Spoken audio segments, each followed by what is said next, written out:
त्याचप्रमाणे मागता गोय राज्याचे मानाधिक मुखेलमंत्री डॉक्टर प्रमोदजी सावंत आणि पक्षाध्यक्ष गोय राज्याचे सदानंद बाब शेठ तानावडे हांचे कडेन तांणी पारंपारीक कुणबी शाल आदरणीय प्रधानमंत्री श्री नरेंद्र भाई मोदीजींक हांकां भेट दिवची.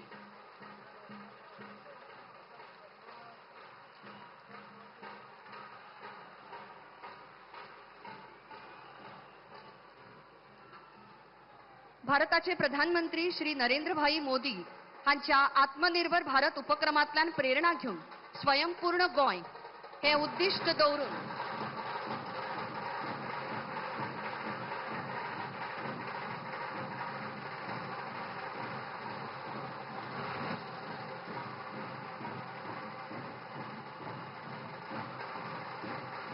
आमचे युवा नेतृत्व म्हळ्यार गोयचे मानाधिक मुख्यमंत्री डॉक्टर प्रमोदजी सावंत अंत्योदय तत्वाचेर काम करतना गोयचो विकास होच ध्यास मनात दवरपी डबल इंजिन सरकार तांचे ध्येय आणि उद्दिष्ट आणि शिस्तबद्ध मुखार दवरून कार्याची गवाय दीत आसा. मागता तुमचे कडेन ह्या समयाचेर तुम्ही उलोवप करचें.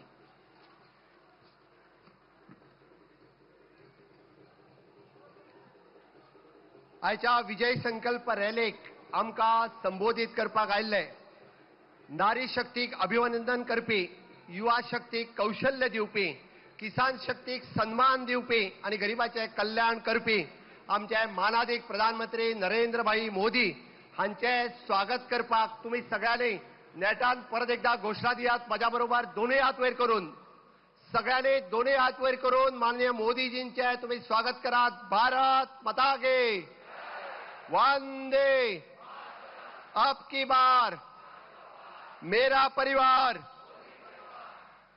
आयच्या या सभेक व्यासपीठाचेर आशिल्ले सगळे मानेस, समोर आशिल्ले माझे पत्रकार भाव आणि समेस्त गोंयकार भाव आणि भयणांनो, गेल्या 50 वर्सांक काँग्रेसीन या देशाचेर आणि गोंयाचेरय राज्य केले. पण जी इन्फ्रास्ट्रक्चर डेव्हलपमेंट मोदीजीच्या कार्यकाळात जी 10 वर्सांक जाली ती हाज्या पयलीं केन्नाच जावंक नाशिल्ली. आमी सगळ्यांनी गोंयांतली वेगवेगळी इन्फ्रास्ट्रक्चर डेव्हलपमेंट पळयल्या आसतली.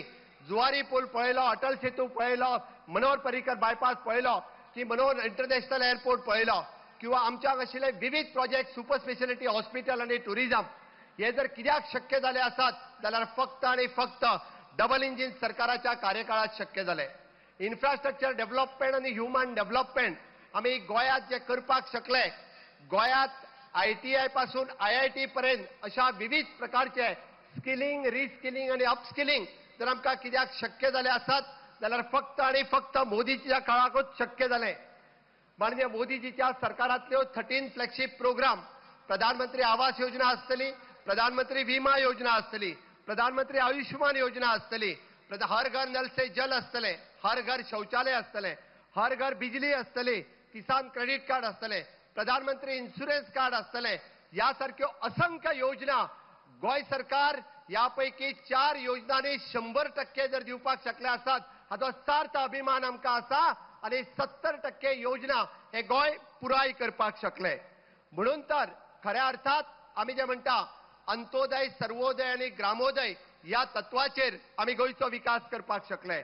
आणि परत एकदा आमकां माननीय प्रधानमंत्री नरेंद्र मोदीजीक तिसरे फावटी प्रधानमंत्री करपा खातीर यही समय है, सही समय है. या देशाची आर्थिक घडी 11 नंबरा वयल्यान 5व्या नंबराचेर जर कोणी हाडली आसात जाल्यार ती फक्त मोदीजी धाडली. आणि 3ऱ्या नंबराचेर व्हरपा खातीर आमकां परत एकदा माननीय प्रधानमंत्री नरेंद्र मोदीजीक हे प्रधानमंत्री करपा खातीर गोंय सज्ज आसा.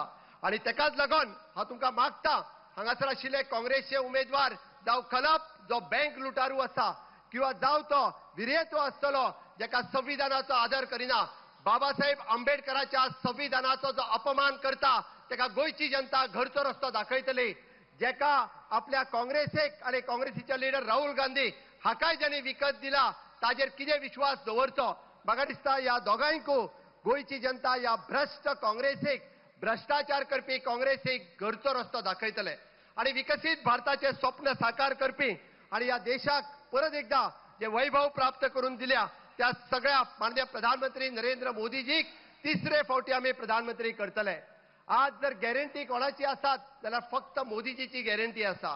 गॅरंटी कसली 33% महिलांक रिझर्वेशन दिवपाची, गॅरंटी कसले युनिफॉर्म सिव्हिल कोड लावपाची, गॅरंटी कसले सीए लावपाची, सिटीजन अमेंडमेंट ऍक्ट इम्प्लिमेंट करपाची, आणि वन नेशन वन इलेक्शन गॅरंटीचेर कोणाचे विश्वास आसा? मोदीजीच्या गॅरंटीचेर विश्वास आसा. आणि म्हणून हांव तुमकां मोदीजीच्या गॅरंटीच्या विश्वासाचेर सांगता, अरे दाबोलीचो एअरपोर्ट ताजेर राजकारण करपाची गरज ना. हो दाबोलीचो एअरपोर्ट जो आसा हो इंटरनॅशनल एअरपोर्ट म्हणूनच चालू उरतलो. मोदीजीच्या गॅरंटीचेर डॉक्टर प्रमोद सावंत तुमकां गॅरंटी दिता, हो एअरपोर्ट चालू उरपाची गॅरंटी जी आसा ही माझी गॅरंटी आसा. आणि ताकाच लागून साऊथ गोंयान आमी परत एकदा लोकांच्या हेल्थाची काळजी घेता आसतना साऊथ गोवा डिस्ट्रिक्ट हॉस्पिटल आसाच, but all India Institute of the medical science हे आमी साऊथ गोंयान सुरू करपाचे आसा, जेणे करून मोठ्या प्रमाणात लोकांक हाजो फायदो जातलो. अरे आयज पर्यंत गोंयच्या जनतेचे जर विशय कोणी सोडयले आसात, अरे एसटी रिझर्वेशनाचेर सांगताले माझ्या गावडा कुणबी आणि वेळेप ह्या भावांक जर कोणी एसटीचो स्टेटस दिलो आसत जाल्यार तो मनोहर भाईच्या काळात, अटलजीच्या काळात, आणि आज जर पॉलिटिकल रिझर्वेशन जर दिता आसत जाल्यार ते मोदी सरकाराच्या कार्यकाळात. ही मोदीजीची गॅरंटी आसा. अरे गेली कितलीशीच वर्सां आमचे जे भाव पासपोर्ट वेगळो घेवन गेला तांकां हे फटयत आसा. अरे काँग्रेसीन फटयले तुमकां ड्युएल सिटीजन ड्युएल तुमकां हे दितले म्हणून. ओसीआय कार्डाचो विशय जर कोणी सेटल केलो आसत जाल्यार तो फक्त आणि फक्त मोदीजीच्या कार्यकाळात जावपाक शकलो. आयज पर्यंत केन्ना जावंक नाशिल्ले ते विशय जे आसा हे मोदीजीच्या काळातूच शक्य जाले. म्हणून भाव आनी भयणानो, हांव तुमच्या कडेन मागपाक आयला, तुमचो सगळ्यांचो आशीर्वाद आमकां जाय. तुमचो सगळ्यांचो आशीर्वाद उत्तरेंतल्यान श्रीपाद भाऊक 6 फावटी निवडून हाडून इतिहास करपा खातीर जाय. दक्षिणेंतल्यान बाय पल्लवी ढेंपोक तुम्ही पयले फावटी महिला खासदार करपा खातीर गोंयकारांचो आशीर्वाद जाय, तोच मागपा खातीर आमी तुमच्या मदीं आयला. आणि म्हाका खास करून सांगपाक दिसता, येता त्या 7 तारखेक तुम्ही सगळेजण कमळाचो बटन दाबून मोठ्या प्रमाणात आम्ही जाका म्हणटा की सबका साथ, सबका विकास, सबका विश्वास आणि सबका प्रयास. काँग्रेसीन जर आयज पर्यंत कितें केला आसत जाल्यार जाती भेद केला, धर्मभेद केला, तू हिंदू, तू मुस्लिम, तू क्रिस्तांव, तू मतां घालपाक जाय आमकां हे केला. मोदीजीन जर कितें केला आसत जाल्यार विकासाची राजनीती केल्या, नवभारत निर्माणाची राजनीती केल्या, आत्मनिर्भर भारत कसो घडपाचो हो ठरयला, आणि त्याच आत्मनिर्भर भारता वयल्यान स्वयंपूर्ण गोंय कशें घडोवपाचें हे भारतीय जनता पार्टीच्या डबल इंजिन सरकारात ठरयला. आणि म्हणून तर परत एकदा डबल इंजिन सरकार हाडपा खातीर, माननीय मोदीजीचो नवभारत निर्माण करपा खातीर तुमची सगळ्यांचो साथ आमकां जाय, तुमचे सगळ्यांचे मत आमकां जाय, तुमचो सगळ्यांचो मोग मोदीजी खातीर जाय, तुमचो सगळ्यांचो मोग कमळा खातीर जाय. दितले काय ना? दितले काय ना? दितले जाल्यार परत एकदा दोन्ही हात वयर करून म्हज्या बरोबर भारत माता की वंदे, अब की बार, फिर एक बार, मेरा परिवार, मोदी जी आप आगे बढ़ो. खूप खूप धन्यवाद. तुम्ही ज्यांचे भाषण ऐकपा खातीर माननीय प्रधानमंत्री नरेंद्र मोदीजीचे उत्सुक आसात ते रोखडेच तुमच्या मुखार येता. तुमचे देव तुमचे बरे करू. और अब विनम्र प्रार्थना है देश के प्रधानमंत्री सम्माननीय विश्व नेता श्री नरेंद्र मोदी जी से. हम प्रार्थना करते हैं कि लोकसभा चुनाव 2024 के इस अवसर पर आप सभा को संबोधित करें.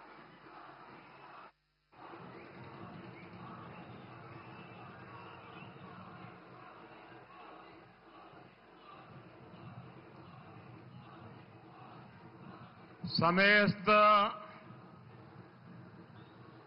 गोयकारांका म्हजो नमस्कार. 2024 के इस ऐतिहासिक चुनाव में अभी तक 2 चरण की वोटिंग पूरी हो चुकी है. जमीन से आ रहे फीडबैक और आप जैसे मेरे परिवारजनों का उत्साह एक ही संकेत दे रहा है, फिर एक बार फिर एक बार, फिर एक बार। अब मैं जरा एक दूसरा नारा बुलवाता हूं आपसे, बोलेंगे? मैं बोलूंगा लेकिन अब आपको बोलना है फिर एक बार, ठीक है?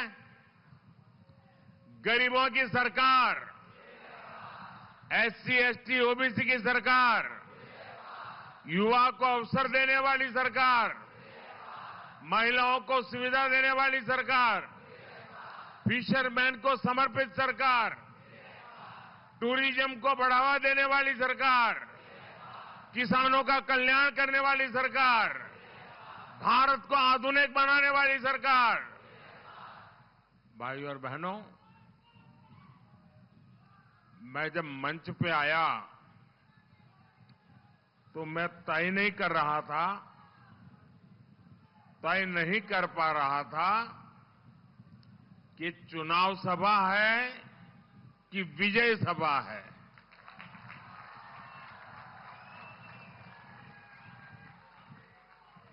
आपका उमंग उत्साह देख करके लग रहा है कि जैसे आप विजय सभा ऑर्गेनाइज की है। भाइयों और बहनों, गोवा भारत भक्तों की भूमि है। हम भाई हेमंत सुमन जैसे सेनानियों को याद करते हैं, जिन्होंने यहां विदेशी सरकार के सेक्रेटरीट पर तिरंगा फहराया था।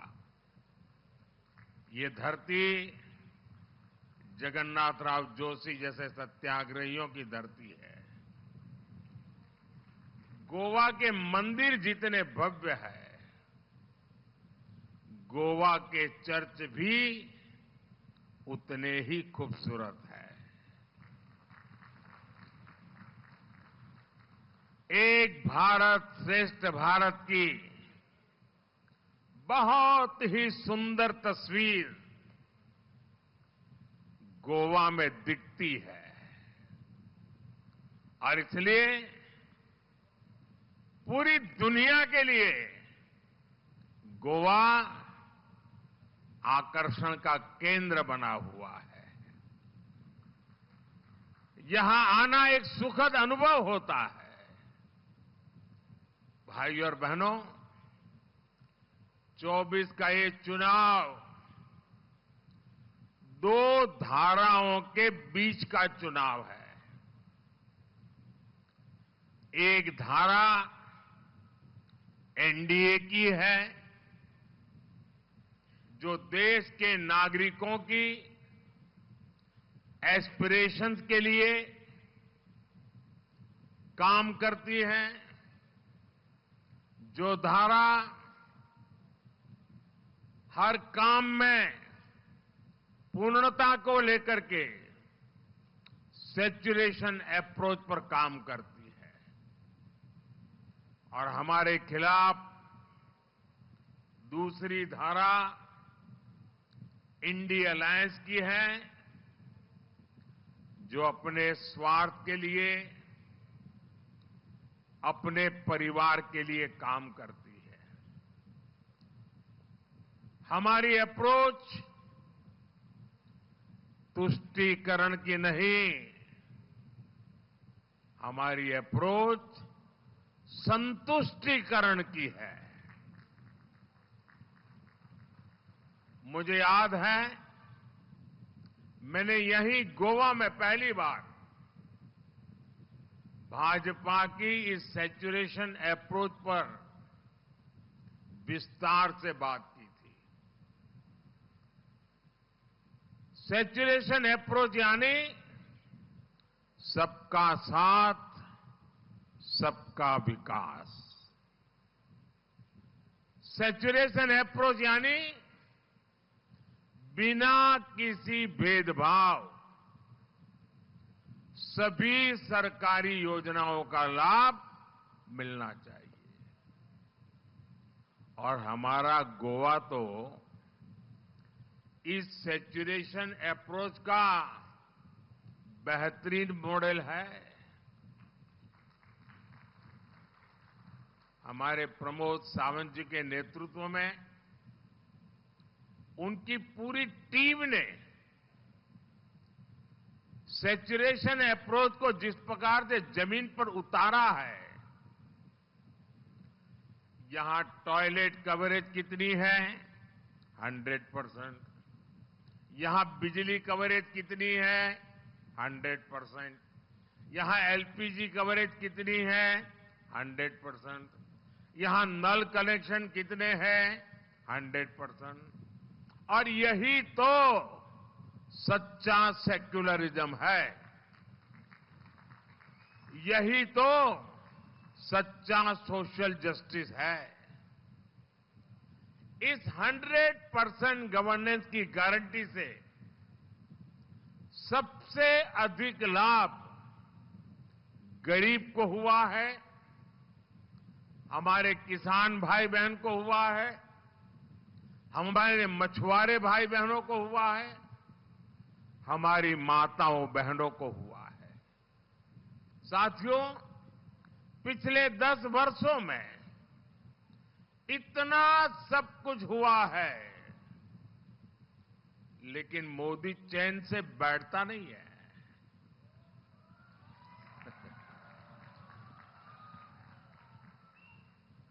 लोग परेशान हो जाते हैं, मोदी जी इतना दौड़ते क्यों हो?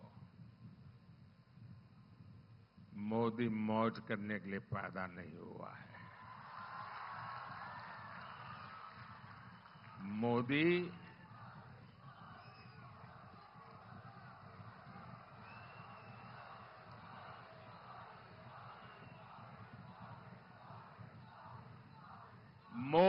दिन रात आपके सपनों को जीता है।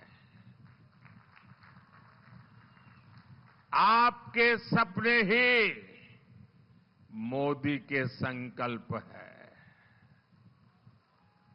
और इसलिए मेरा पल पल आपके नाम, मेरा पल पल देश के नाम, 24/7 फॉर 2047।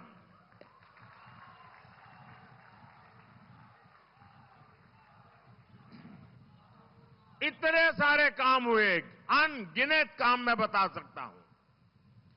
जीवन का कोई भी क्षेत्र उठा लीजिए, मैंने कुछ न कुछ अच्छा करने की कोशिश की होगी। और पिछले 10 साल में इतने सारे काम होने के बाद फिर भी मोदी दौड़ता है, क्योंकि ये जो 10 साल में मैंने किया है ना, इतना सारा किया है, फिर भी मेरे हिसाब से तो ये एक ट्रेलर है, ट्रेलर। अभी तो मुझे बहुत कुछ करना है।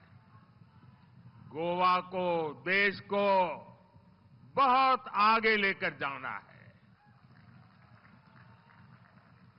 और आप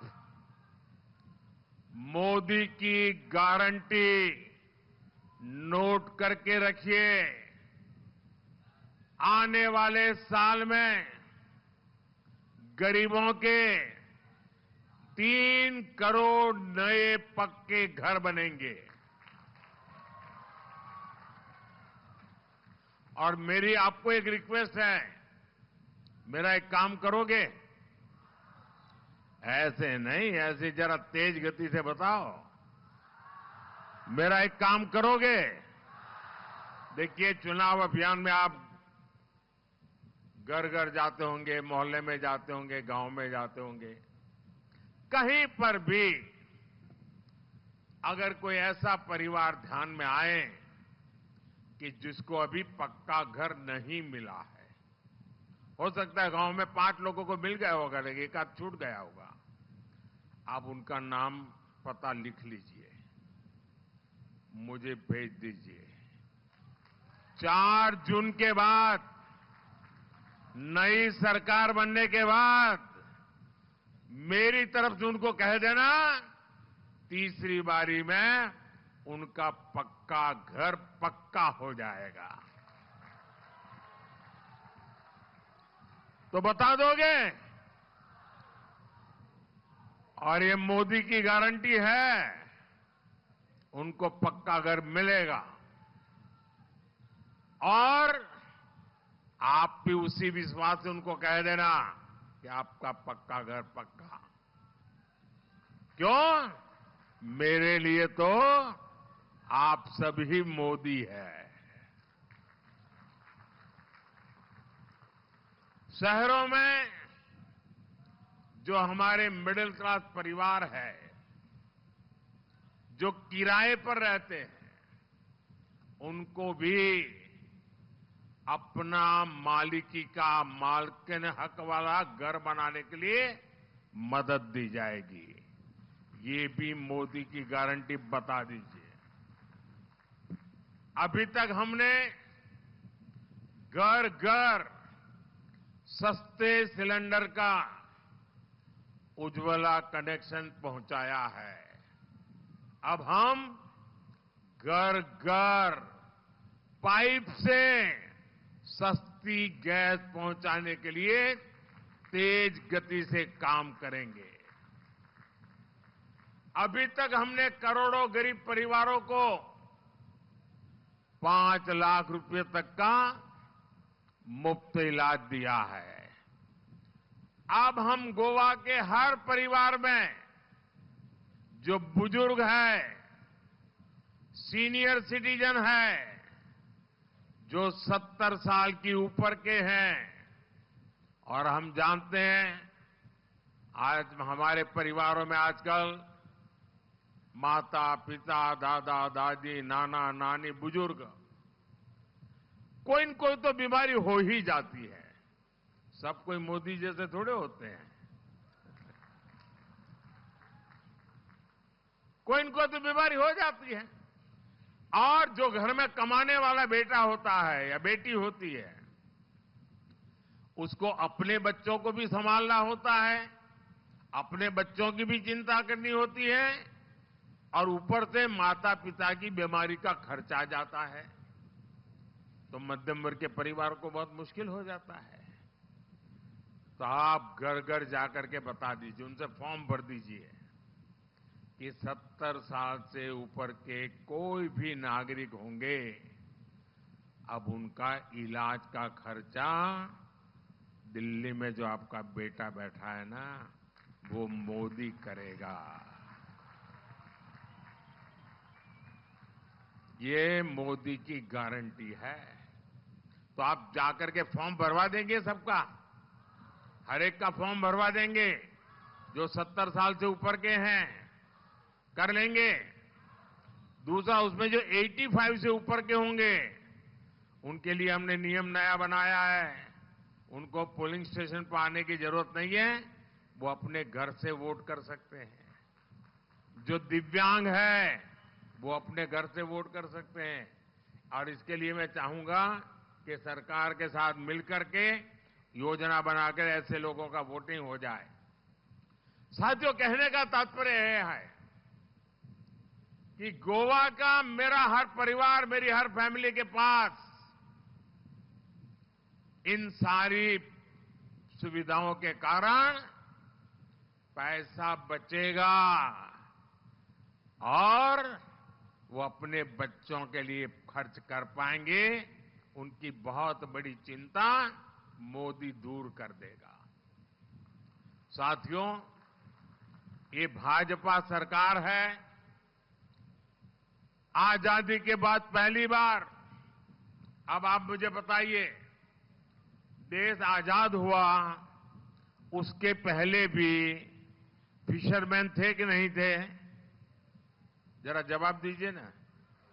फिशरमैन थे कि नहीं थे? राम के जमाने में भी मछुआरे थे कि नहीं थे? लेकिन देश आजाद होने के बाद ये कांग्रेस सरकार वालों को कभी मछुआरों की याद नहीं आई। ये मोदी है जिसने आकर के फिशरीज सेक्टर का अलग मंत्रालय बनाया, अलग बजट बनाया, ताकि हमारे कोस्टल एरिया, हमारे मछुआरे भाई बहन, उनके जीवन में बदलाव आए। हमने मछुआरों को किसान क्रेडिट कार्ड दिया, हमने बोट्स को आधुनिक बनाने के लिए मदद दी, और अब भाजपा ने घोषणा की है कि फिशरमैन साथियों के लिए बीमा कवरेज बढ़ाया जाएगा, इंश्योरेंस बढ़ाया जाएगा। बीजेपी सरकार फिशरमैन भाई बहनों के लिए प्रोडक्शन और प्रोसेसिंग क्लस्टर भी बनाएगी। मछुआरों की आय बढ़ाने के लिए ऑर्गेनिक सीवीड की खेती को बढ़ावा दिया जाएगा। साथियों, आज पूरी दुनिया भारत को जानना चाहती है, भारत को देखना चाहती है, हमारी विरासत के प्रति आकर्षित है, और इसलिए इंडी गठबंधन के 10 साल में जितने विदेशी टूरिस्ट भारत आए थे, मोदी के आने के बाद पहले की तुलना में 2 करोड़ टूरिस्ट ज्यादा हिंदुस्तान में आए हैं। इंडी अलायंस के समय 10 साल की तुलना में विदेशी टूरिस्ट से मिलने वाला फॉरेन एक्सचेंज मोदी के कालखंड में डबल हो गया, डबल। और इसका सबसे ज्यादा लाभ गोवा को ही मिलता है। इसमें बीजेपी सरकार की ई टूरिस्ट वीजा की बड़ी भूमिका रही है। इन सबका फायदा गोवा के आप मेरे सभी भाई बहनों को हो रहा है।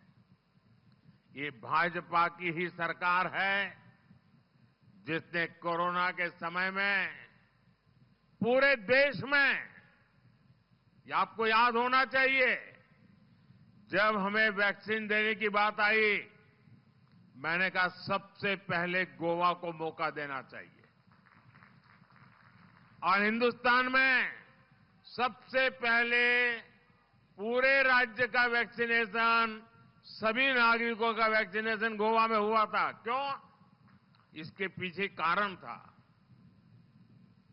पॉलिटिकल आदमी क्या सोचता कि भाई जहां 40-50 पार्लियामेंट की सीटें हैं, पहले वहां काम करो। ये 2 सीट वाले हैं, अभी जल्दी क्या है? मोदी सीट का हिसाब नहीं लगाता है, चुनाव की का लेखा जोखा नहीं लगाता है। मुझे मालूम था कि गोवा में अगर वैक्सीनेशन का काम हो जाता है तो टूरिस्ट यहां आने में जरा भी झिझक नहीं करेगा, और मेरा गोवा का टूरिज्म तुरंत चालू हो जाएगा। दिल्ली में बैठ करके गोवा की इतनी बारीकी से चिंता करने वाली इसके पहले कभी कोई सरकार नहीं आई होगी, ये मैं आपको दावा के साथ कह सकता हूं। साथियों, भाजपा गोवा को इंटरनेशनल कॉन्फ्रेंस का भी एक बड़ा केंद्र बनाने में जुटी है। आजकल कॉन्फ्रेंस टूरिज्म बड़ा महत्व का है। आपने देखा होगा स्पोर्ट्स भी एक बहुत बड़ा टूरिज्म का सेंटर बन रहा है। आपने देखा होगा हमने ब्रिक्स समिट गोवा में की थी, हमने G20 की कितनी शानदार मीटिंग यहां ऑर्गेनाइज की, और पूरी दुनिया में हमने गोवा का ब्रांडिंग मार्केटिंग का प्रयास किया। हमने ब्रिक्स देशों का फुटबॉल कंपटीशन भी यही किया गोवा में। हमारी सरकार गोवा के इंफ्रास्ट्रक्चर पर बहुत काम कर रही है। गोवा के दोनों एयरपोर्ट से यहां टूरिज्म को, और आजकल मैं एक नया मिशन लेके चला हूं, वो भी गोवा के लिए ही है। मैं हर किसी को कहता हूं, मेड इन इंडिया। शादी करने के लिए दुनिया में जाकर के रुपये बर्बाद करने की जरूरत नहीं है। मेरे देश में गोवा जैसी शानदार जगह है, शादियां यहां होनी चाहिए। और मेरा मूवमेंट है मेड इन इंडिया, ताकि यहां मेरे लोगों को रोजी रोटी मिले। जुवारी ब्रिज और वंदे भारत ट्रेन जैसी सुविधाएं गोवा की कनेक्टिविटी को और सशक्त कर रही है। आयुष अस्पताल से यहां वेलनेस को भी बढ़ावा मिल रहा है। साथियों, ये हमारा गोवा फुटबॉल की धरती है और इसलिए भारत में ओलंपिक हो, ये गोवा का कौन नौजवान है जो नहीं चाहता होगा। मैं गोवा के खेल प्रेमियों को ये भी बस गारंटी देता हूं, भारत में ओलंपिक हो, आपका ये सपना भी हम जरूर पूरा करेंगे, ये आपको मैं वादा करता हूं। साथियों, गोवा को विकास की नई ऊंचाई पर ले जाने के इन प्रयासों के बीच कांग्रेस और उसके साथी हर तरफ देश में नेगेटिविटी फैलाने में जुटे हैं। कांग्रेस सिर्फ वोट बैंक के लिए एक भारत श्रेष्ठ भारत की भावना का, हमारे संविधान का अपमान कर रही है। इससे जुड़ा एक बड़ा खुलासा गोवा में कांग्रेस के कैंडिडेट ने भी किया है। इस खुलासे ने कांग्रेस की सच्चाई बता दी है।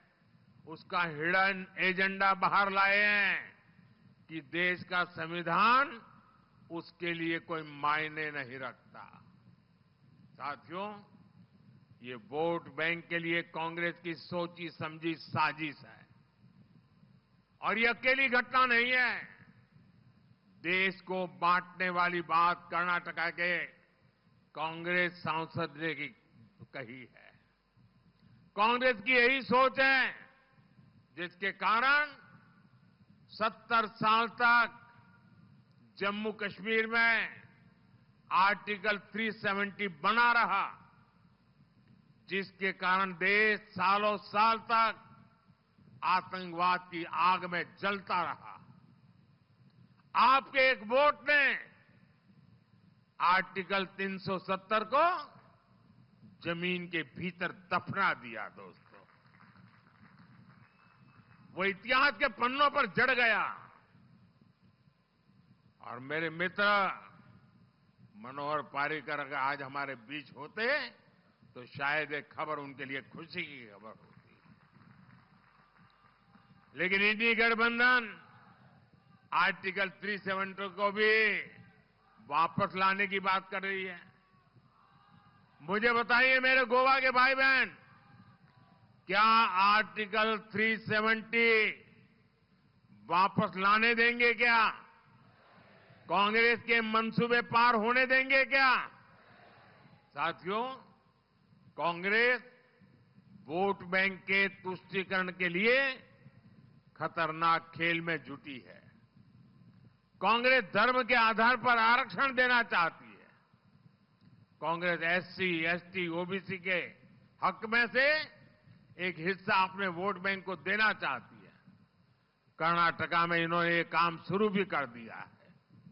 साथियों, आज पूरी दुनिया भारत के टूरिज्म सेक्टर में, हॉस्पिटैलिटी सेक्टर में, एविएशन सेक्टर में, मैन्युफैक्चर सेक्टर में इन्वेस्ट करना चाहती है।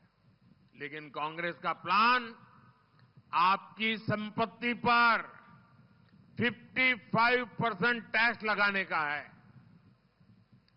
कांग्रेस के शाहजादे की उनकी विदेश यात्राओं का राज खुल गया है।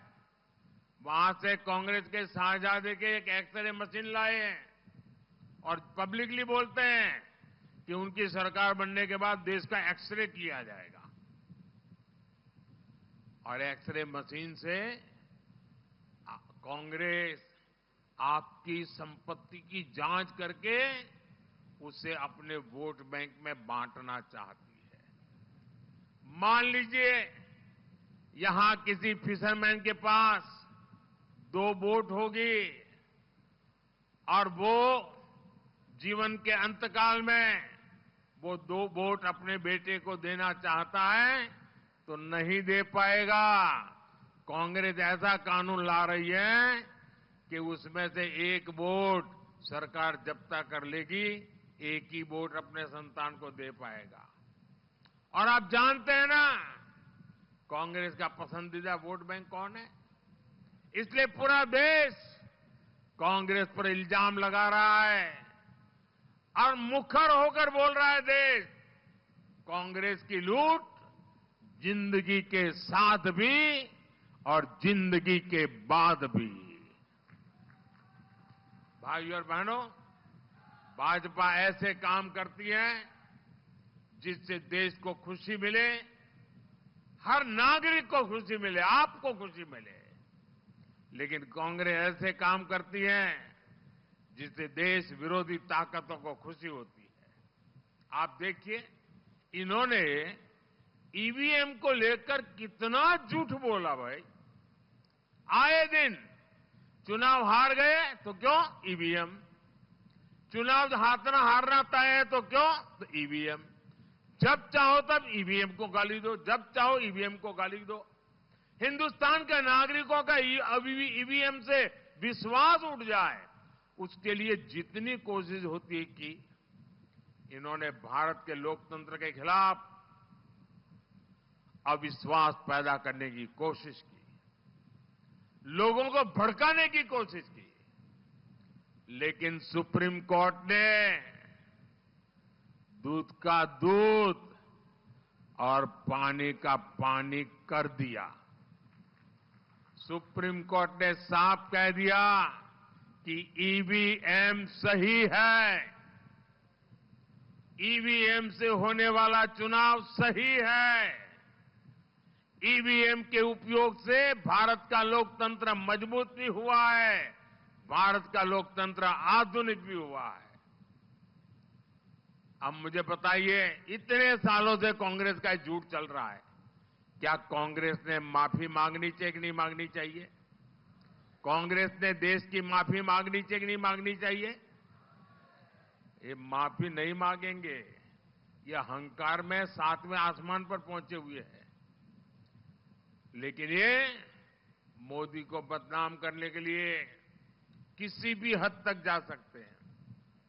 साथियों, 7 मई को होने वाले चुनाव में आपको देश विरोधी हर ताकत को हराना है। आपका सपना पूरा करने में साउथ गोवा से बहन पल्लवी श्रीनिवास डेम्पो और नॉर्थ गोवा से मेरे पुराने साथी श्रीपद नायक, ये दोनों विजयी होकर के आएंगे। ये दिल्ली में मेरी बहुत मदद करेंगे, दिल्ली सरकार को मजबूती मिलेगी और आपको आपके सपने पूरा करने के लिए एक बहुत बड़े अच्छे प्रतिनिधि मिलेंगे। और इसलिए मैं आज आपसे आशीर्वाद मांगने के लिए आया हूं, मैं आपसे वोट मांगने आया हूं। और मेरे गोवा के भाइयों बहनों, आप जब कमल के निशान पर बटन दबाएंगे ना, तो आपका वोट सीधा सीधा मोदी के खाते में जाएगा। तो आप घर घर जाएंगे, घर घर जाएंगे, ज्यादा से ज्यादा मतदाताओं को वोट करवाएंगे, सारे पुराने रिकॉर्ड तोड़ेंगे, भारी मतदान करेंगे। देखिए, गोवा के साथ मेरा एक और रिश्ता है। आज मैं जो कुछ भी हूं ना, मेरे जीवन के हर टर्निंग पॉइंट गोवा में ही हुआ है। मेरा प्रधानमंत्री बनने का पार्टी का फैसला भी यही गोवा में हुआ था। तो गोवा में मेरा भाग्य लिखा जाता है और इसलिए मैं कहता हूं मुझे ऐसे दो मजबूत साथी पार्लियामेंट में चाहिए। आपके मुझे आशीर्वाद चाहिए और पोलिंग बूथ जीतने का लक्ष्य लीजिए। अच्छा, मेरी एक पर्सनल रिक्वेस्ट है, करोगे? जरा हाथ ऊपर बता करके बताइए, करोगे? देखिए, घर घर जाइए और कहना कि मोदी जी आए थे, मोदी जी ने आपको नमस्कार भेजा है। मेरा नमस्कार पहुंचा देंगे? पहुंचा देंगे? मेरे साथ बोलिए, भारत माता की, भारत माता की, भारत माता की। बहुत बहुत धन्यवाद।